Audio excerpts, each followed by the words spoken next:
आज हम बनाएंगे गोंद से मिठाई। तो आप इससे गोंद पाक या गोंद लड्डू या गोंद बर्फ़ी कुछ भी शेप दे सकते हैं। तो उसके लिए मैंने एक कढ़ाई ले ली, इसमें मैं देसी घी डालूंगी। अब इसमें हम थोड़ा थोड़ा करके गोंद डालेंगे और गोंद को हमें लो फ्लेम पर फ्राई करना है। गोंद अच्छे से फूल गया है और इसे हमें लो फ्लेम पर ही भूनना है। अब इसे निकाल लेते हैं। बस ऐसे ही जो बचा हुआ गोंद और है हमारा, वो भी हम फ्राई कर लेंगे और अच्छे घी में करना है ताकि कहीं पे कच्चा गोंद ना रह जाए और वो फिर दांतों में चिपकता है। अब जो गोंद रह गया है इसे भी फ्राई कर लेते हैं, इसे भी निकाल लेते हैं। अब मैंने काजू बादाम ले लिए हैं, तो पहले इन्हें फ्राई कर लेते हैं।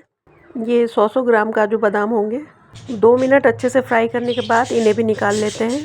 बस ड्राई फ्रूट्स को निकाल लेंगे और हमें गोंद को अलग मिक्सी जार में दरदरा पीसना है और ड्राई फ्रूट्स को अलग दरदरा ही पीसना है, दोनों चीज़ों को। गोंद तो इतना सॉफ्ट हो जाता है कि आप इसे हाथ से भी आसानी से क्रश कर सकते हैं। अब बस इसमें हम 1 कप आटा डाल देंगे और थोड़ा सा घी और ऐड कर देंगे। इसमें घी की क्वांटिटी हम अंदाज़न नहीं कह सकते, जैसे हमें ज़रूरत लगेगी हम घी ऐड करते जाएंगे। अब आटे को हमने कम से कम 10 minute medium to low flame पर भूनना है। इसको जलने भी नहीं देना है और बहुत ही ध्यान से हमें लगातार चलाते हुए इसे भूनना है। 1 चम्मच घी और डाल रही हूँ मैं। थोड़ी देर में ही आटे का कलर चेंज होने लगेगा और ये लिक्विडी फॉर्म में आ जाएगा, क्योंकि घी भुनने के बाद इसमें से निकल जाएगा बाहर, तो आपको पहचान हो जाएगी कि हमारा आटा भुन गया है। अब आप यहाँ देखिए, बिल्कुल घी जो है इसमें बाहर आने लगा है और ये पतला सा हो गया है। बस अब ये इसकी पहचान है कि हमारा आटा भुन गया है। अब हम इसमें 250 ग्राम खोआ डाल देंगे। इसको भी डाल के इसमें अच्छे से भून लेंगे। खोआ मेल्ट होने में टाइम नहीं लेगा क्योंकि आटा हमारा गर्म था। अब इसमें मैं 100 ग्राम तिल डाल रही हूँ और 100 ग्राम नारियल का बुरादा डाल रही हूँ। ये दोनों चीज़ें ऑप्शनल है, अगर आप नहीं डालना चाहें तो स्किप भी कर सकते हैं, पर इससे टेस्ट अच्छा हो जाता है। इनको भी डाल के इनको अच्छे से भून लेते हैं इसी में ही। 2 मिनट बाद ये हमारी सब चीज़ भून गई है, तो इन्हें निकाल लेते हैं। कढ़ाई को खाली कर लेंगे। अब इसी में हम चाशनी बनाएंगे। तो 1 कप भर के मैं चीनी ले लेती हूँ, क्योंकि 1 कप ही मैंने आटा लिया था। अब इसमें डालूँगी आधा कप पानी। हमें 1 तार की चाशनी बनानी है, तो उसका मेजरमेंट यही होता है कि आप जितनी चीनी लें उसका आधा पानी लें। और अगर चिपचिपी चाशनी बनानी होती है तो फिर दोनों ही चीज़ें, पानी और चीनी, सेम क्वांटिटी में होती है।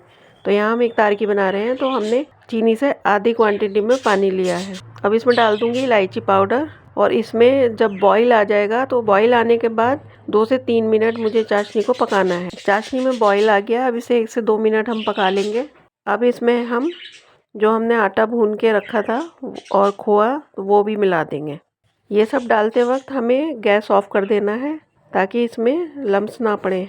सारा डालने के बाद हमें इसे जल्दी जल्दी चलाना है और आप देखेंगे चलाते में ही सारी चाशनी एब्जॉर्ब हो जाएगी। देखिए, इसे चलाएंगे 1 से 2 मिनट में ही सारी चाशनी एब्जॉर्ब हो जाएगी।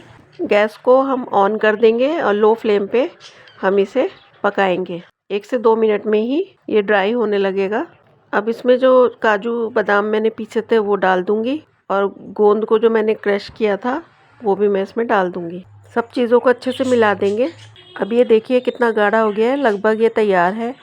अब आप चाहे तो इसे हलवे की फॉर्म में खा सकते हैं, चाहे तो इसको जमा के बर्फ़ी बना लें या लड्डू की शेप दे सकते हैं, गोंद पाक की शेप दे सकते हैं।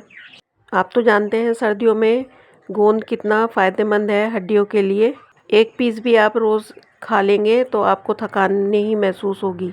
बस ये अब जमने की कंसिस्टेंसी में है और गैस ऑफ कर देते हैं और इसे ग्रीस की हुई प्लेट में निकाल लेंगे। बस मैंने इसे ग्रीस की हुई प्लेट में निकाल लिया है और इसे अब मैं फैला लूँगी। अच्छे से इसको जमा दिया मैंने। अब इस पर मैं थोड़े से पिस्ता काटे थे वो मैं इस पर लगा दूँगी और 10 मिनट में फ्रिज में सेट होने रख दूँगी। अब उसके बाद मैं इसकी बर्फ़ी की शेप काट लेती हूँ। जैसा कि मैंने पहले आपसे कहा कि आप किसी भी शेप में इसको बना सकते हैं। देखिए कितनी अच्छी हमारी गोंद पाक कह लें, गोंद बर्फ़ी कह लें, अच्छी बनके तैयार हुई है। ऐसे ही आराम से पीसेस निकल रहे हैं। एक आपको तोड़ के भी दिखाती हूँ और सच में बहुत मज़े की बनी थी। देखें कितनी सॉफ्ट हमारी गोंद पाक बनी है। अच्छी लगे तो सब्सक्राइब एंड फॉलो करना ना भूलें।